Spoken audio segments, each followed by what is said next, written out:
Welcome to Buckeyes Tomorrow Morning for Thursday, July 3rd. I'm your host, Tom Orr. The Texas game in 58 days, the game against Michigan in 149 days. If you're planning your next event, make it unforgettable with Grateful Griddle, Columbus's favorite food truck, serving up smash burgers, gourmet sandwiches, and good vibes. Book your catering today at GratefulGriddleOH.com. Going to be a recruiting day here on the Buckeyes Tomorrow Morning podcast. July 3rd also potentially going to be a recruiting day for the Ohio State Buckeyes. Quarterback Luke Fahey, their top target in 2026, is going to be announcing his college decision. If he picks the Buckeyes, we will have a breaking news edition of the Buckeye Weekly podcast immediately following that news. You can keep an eye on your feeds for that, and we're on our YouTube channel as well. But on this show, we're talking about a different position group, and that is defensive line recruiting. Defensive line, the depth there is definitely one of the question marks heading into this year's Ohio State team, and it's certainly one of the question marks for the program moving forward as well. And it's been a spot where there's been some consternation on our message board and elsewhere in Ohio State fandom. So we've been talking about, what's going on there? What's the issues? What do we need to know with our buddy Andrew Ellis of BuckeyeHuddle.com. Andrew, I guess let's start with the good news. Ohio State seems like they're in pretty decent shape with the defensive tackles in the class of 2026, and they could be in line to potentially pick up another commitment soonish. Yeah, it's been kind of a busy week with both good news and some negative news, but on the interior part of the defensive line, it's mostly been good news of late. Last, I want to say Friday, they landed Damari Simeon, interior defensive lineman from New Jersey, one of the top guys being recruited at defensive tackle. So that was a big win over Penn State. Michigan was after him. Texas was after him. And then they landed Cam Brickle, another defensive tackle who's from the Pennsylvania, but plays down at IMG Academy now. So you've got two guys in the fold there. They're in a good place there. We've talked a lot about Jameer Perez, who is kind of still committed to Florida. I don't even think the Florida staff considers him to be a commitment right now. He has teased some news coming up on Friday. My hunch is that he is going to just come out and flip to Ohio State. Either way, if you want to say they have three defensive tackles committed right now, I think that's fair, and I think it's a really good group. So on the interior part of the defensive line, Larry Johnson's getting it done this cycle. Some of those guys have 3 stars next to their names instead of 4 or 5, but these have been priority guys. So that's the good news. Yeah, defensive end is kind of a different story here. So I guess if you start with, there is some good news with defensive end as well. I mean, Kari Wilder, the kid from California, they landed a few weeks back. And I think you guys have talked about him a bit too. Not a kid who's been in the spotlight as far as the camp circuit goes. And then when he finally does step into the camp circuit at the recent 5-star challenge, he comes out of the event as one of the biggest winners from the camp and one of the guys whose stock is on the rise. So, maybe you see him as a high 4-star, maybe even a 5-star by the time it's all said and done. So that's the good news. That's big to have him in the fold.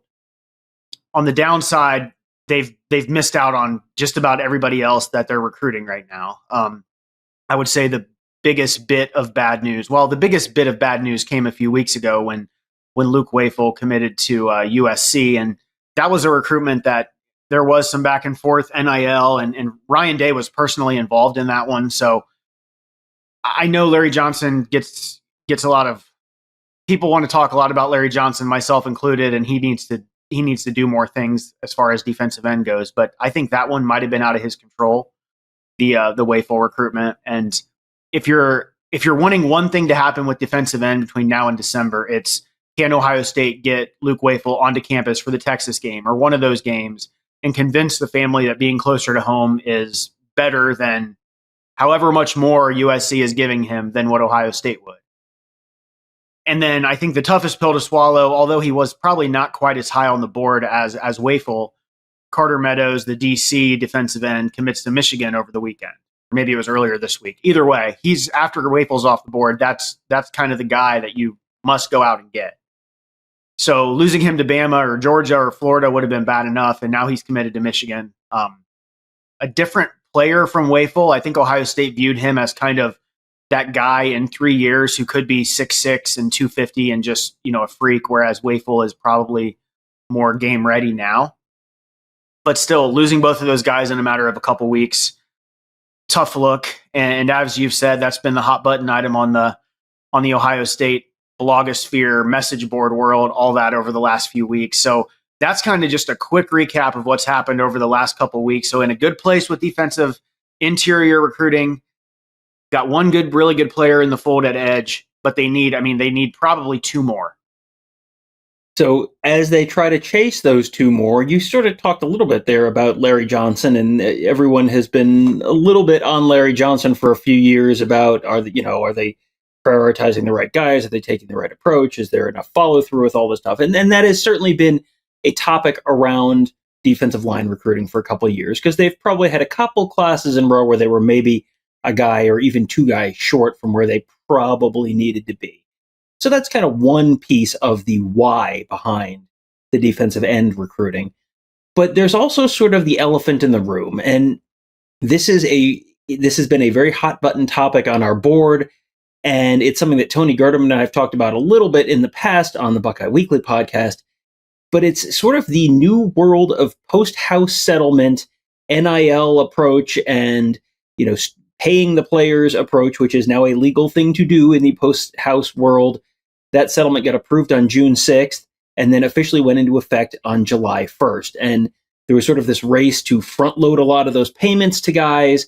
And there's a lot of discrepancy maybe between how Ohio State is approaching some things seemingly right now in this world and how some other folks are approaching it, because yes, the new rules are in effect, but there's certainly some questions about how strictly they're going to be enforced, and how long will they be in effect? Will they all go away soon?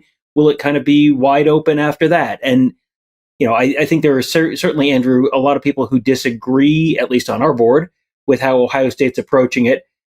My sense in all of this has sort of been, well, they figured it out with the NIL when people were freaking out in 2022, and they won the national championship 3 years later. So it's all worked out okay. And the people in charge didn't get any dumber, but that has not necessarily limited or reduced the level of concern among the fan base about where things stand and the approach with some of this stuff right now. Yeah, and shots are being fired at Larry Johnson, and this week Ross Bjork was on the receiving end of some of those shots too, I think.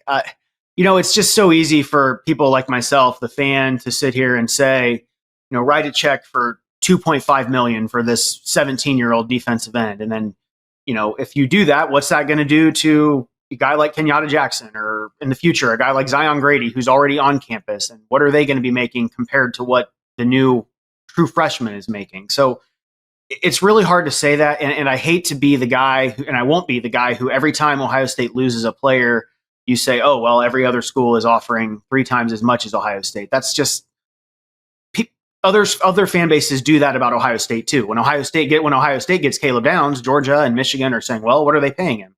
So it's just kind of a vicious cycle with all of this. But there are programs out there that are doing it to a kind of an extreme degree. Miami, Oregon, obviously USC is the big one this cycle.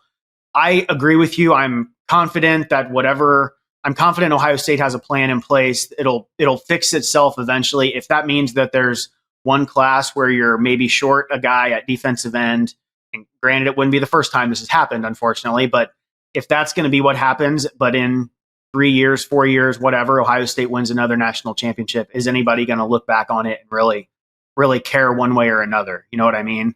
So that's kind of my thought on it. And relationships are still a part of recruiting. I didn't even mention Landon Barnes earlier, a kid from Texas who committed to Ole Miss, I believe, on Monday of this week.